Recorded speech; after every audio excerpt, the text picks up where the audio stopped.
Good morning to you this morning. It is Friday. Yay!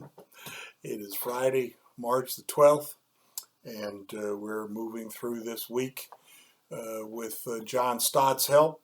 And today we're going to consider the anointing by Mary. The anointing by Mary. You can read about that in Mark 14, verses 1 through 11. Mark 14, verses 1 through 11. The verse that's quoted at the top is, "She poured perfume on my body beforehand to prepare for my burial."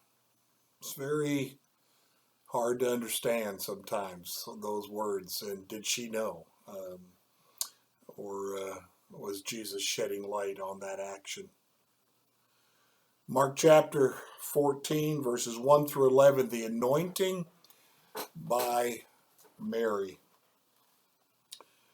Another dramatic, well-remembered incident took place in the village of Bethany one evening during Holy Week. Jesus was having dinner as the guest of one known as Simon the leper, whose leprosy had, of course, been healed. We could say Simon, the guy with COVID these days, I guess, but hey, he's been healed and had a shot.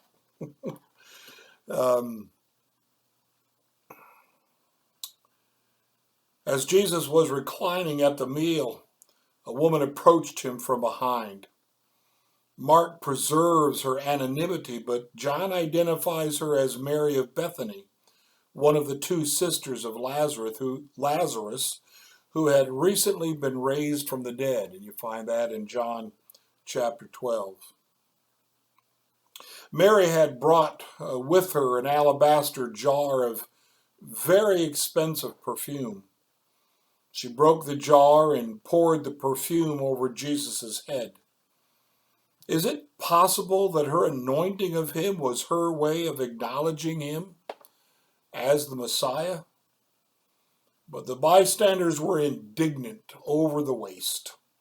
The ointment, they protested, could have been sold for a whole year's wages and the proceeds given to the poor. They rebuked her sharply. But Jesus came to her defense. From his words, we can learn 5 truths of rich significance. Firstly, she had done to him not a wasteful thing, but a beautiful thing. Mark 14:6, expressing her wholehearted devotion to him. Secondly, she was not in any way demeaning the poor, but was daring to put Jesus above them. And thirdly, she had done what she could, according to her resources, while recognizing that other people served Jesus in other ways. Fourthly, she had poured perfume over his body, anticipating the anointment it would receive at the time of his burial. Fifthly, she and her act of generous love would be remembered wherever the gospel would be preached throughout the world.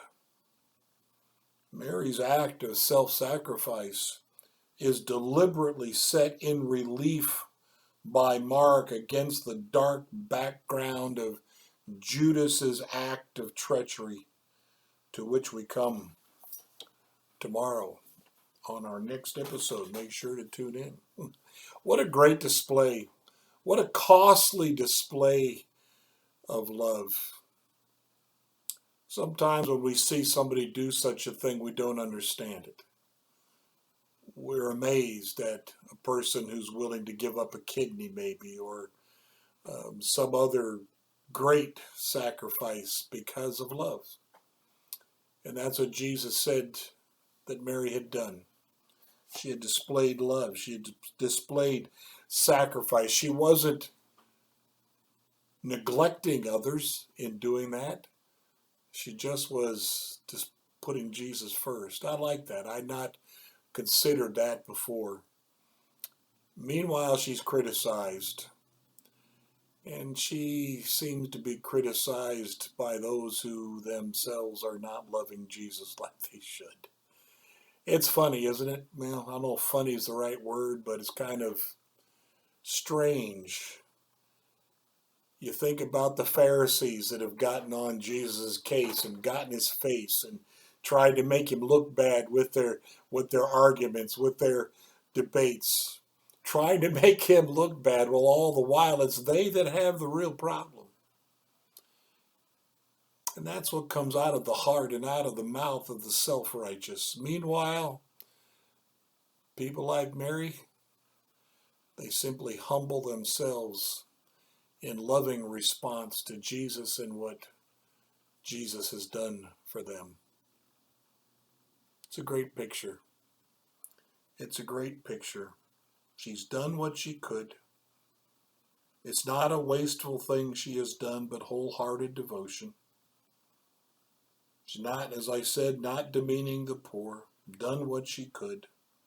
She's poured perfume over his body, anticipating his burial.